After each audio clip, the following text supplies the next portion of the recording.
Bienvenidos a este video de cálculo integral en el cual definiremos el concepto de antiderivada y mostraremos las antiderivadas básicas. Para hacernos una idea, pensemos en antiderivar como una acción contraria a derivar. Por ejemplo, sabemos que la derivada de x a la 3 es 3x a la 2. Entonces podríamos decir que al antiderivar 3x a la 2 obtenemos x a la 3. Sin embargo, debemos ser un poco más precisos en nuestra definición de antiderivar, pues observemos que al derivar x a la 3 más 5, también obtenemos 3x a la 2, y por consiguiente al antiderivar 3x a la 2 obtendríamos x a la 3 más 5. Surge entonces la pregunta, ¿cuál es la antiderivada de 3x a la 2?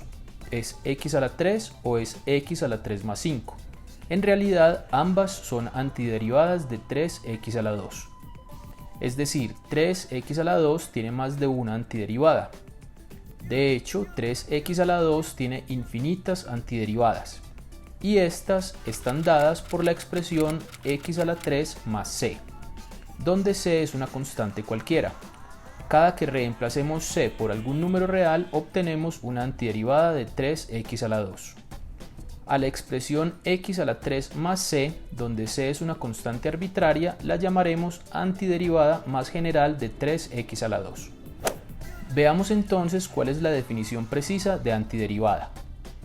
Supongamos que tenemos una función f minúscula definida en un intervalo a, b. Decimos que una función f mayúscula es una antiderivada de f minúscula en a, b si se cumple que la derivada de f mayúscula es igual a f minúscula en todo el intervalo a, b. En esta definición es importante resaltar el hecho que decimos que f mayúscula es una antiderivada, pues como vimos en el ejemplo anterior, en realidad existen infinitas. Bajo estas condiciones definimos entonces la antiderivada más general o integral indefinida de f minúscula como f mayúscula más c, donde c es una constante arbitraria. Y la notación que emplearemos para la antiderivada más general es el mismo símbolo que se emplea para la integral definida, pero sin los límites de integración. Por ejemplo, hallemos la antiderivada más general de x a la 5. Recordemos la fórmula de derivación para x a la n, la cual es n veces x a la n menos 1. Entonces tenemos que al derivar expresiones como x a la n, lo que hacemos es bajar el grado una unidad. Como antiderivar es en cierta forma lo contrario a derivar, entonces al antiderivar x a la 5 debemos subir el grado una unidad. ¿Es x a la 6 una antiderivada de x a la 5? Veamos si se cumple la definición. Es decir, derivemos x a la 6 a ver si obtenemos x a la 5. Al aplicarle la fórmula de derivación a x a la 6 obtenemos 6 por x a la 5. Esto no es exactamente x a la 5, pues nos está sobrando el factor 6. Así que x a la 6 no es una antiderivada de x a la 5. Pero se nos ocurre la idea que entonces tal vez x a la 6 sobre 6 sea una antiderivada. Verifiquémoslo derivando x a la 6 sobre 6. El 1/6 es una constante que podemos dejar por fuera de la derivada, y al derivar x a la 6 obtenemos 6 por x a la 5. Cancelamos el número 6 en numerador y denominador y obtenemos como resultado x a la 5. Por lo tanto, x a la 6 sobre 6 sí es una antiderivada de x a la 5. De esta forma, la antiderivada más general se obtiene sumándole a x a la 6 una constante arbitraria. Básicamente obtuvimos la antiderivada de x a la 5 teniendo presente dos cosas. Primero, subir el grado una unidad y segundo, dividir por una constante adecuada, que resultó ser el mismo grado de la antiderivada. Por lo tanto, podemos generalizar y concluir que la antiderivada más general de la expresión x a la n es x a la n más 1 sobre n más 1 más una constante arbitraria. Obviamente para n distinto de menos 1, pues con menos 1 se obtendría 0 en el denominador de la antiderivada. Tal como lo hicimos para x a la n, a partir de cada una de las fórmulas de derivación conocidas podemos obtener una fórmula de antiderivación. Veamos a continuación las más comunes. La antiderivada más general de la función 1, o simplemente la integral indefinida de dx, es igual a x más c. Para probar esto, basta que derivemos x más c y obtenemos 1 más 0, lo cual es 1. Continuemos con la integral indefinida de x a la n, que como ya lo habíamos visto anteriormente es x a la n más 1 sobre n más 1 más c, para n diferente de menos 1. La prueba también es sencilla. Derivamos x a la n más 1 sobre n más 1 más c. La constante 1 sobre n más 1 la dejamos por fuera de la derivada y al derivar x a la n más 1 obtenemos n más 1 x a la n. A esto le sumamos 0, que es la derivada de c. Cancelamos n más 1 en numerador y denominador y el resultado es x a la n. La antiderivada más general de 1 sobre x es logaritmo natural de valor absoluto de x más c, pues al derivar logaritmo natural de valor absoluto de x más c, obtenemos 1 sobre x, que es la derivada de logaritmo natural de valor absoluto de x, más 0, que es la derivada de c, es decir, 1 sobre x.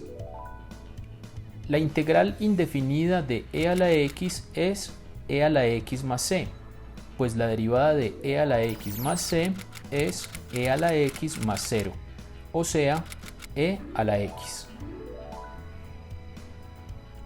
La antiderivada más general de a la x es a la x sobre logaritmo natural de a más c, para a mayor que 0, que es donde está definida la función a la x. Esto ya que la derivada de a la x sobre logaritmo natural de a más c es 1 sobre logaritmo natural de a, que es constante, por la derivada de a la x, que es a la x por logaritmo natural de a. Todo esto más 0, que es la derivada de c. Cancelamos logaritmo natural de a en numerador y denominador y obtenemos a la x. La integral indefinida de seno de x es menos coseno de x más c, ya que la derivada de menos coseno de x más c es menos por la derivada de coseno de x, que es menos seno de x, más 0, que es la derivada de c. Como menos por menos es más, obtenemos seno de x. La antiderivada más general de coseno de x es seno de x más c, pues la derivada de seno de x más c es coseno de x. La integral indefinida de secante al cuadrado de x es tangente de x más c, pues la derivada de tangente de x más c es secante cuadrado de x. La antiderivada más general de cosecante al cuadrado de x es menos cotangente de x más c, ya que la derivada de menos cotangente de x más c es menos por la derivada de cotangente de x, que es menos cosecante al cuadrado de x, más 0, que es la derivada de c. Como menos por menos es más, obtenemos cosecante al cuadrado de x. La integral indefinida de secante de x por tangente de x es secante de x más c, pues la derivada de secante de x más c es secante de x tangente de x, que es la derivada de secante de x, más 0, que es la derivada de c, es decir, secante de x tangente de x. La antiderivada más general de cosecante de x por cotangente de x es menos cosecante de x más c, pues la derivada de menos cosecante de x más c es menos, que multiplica la derivada de cosecante de x, que es menos cosecante de x por cotangente de x, más 0, que es la derivada de c. Como menos por menos es más, obtenemos cosecante de x por cotangente de x. La integral indefinida de 1 sobre 1 más x al cuadrado es tangente inversa de x más c, pues la derivada de tangente inversa de x más c es 1 sobre 1 más x al cuadrado. Finalmente, la antiderivada más general de 1 sobre raíz cuadrada de 1 menos x al cuadrado es seno inverso de x más c, ya que la derivada de seno inverso de x más c es 1 sobre raíz de 1 menos x al cuadrado. Hemos llegado al final de este video. Hasta pronto.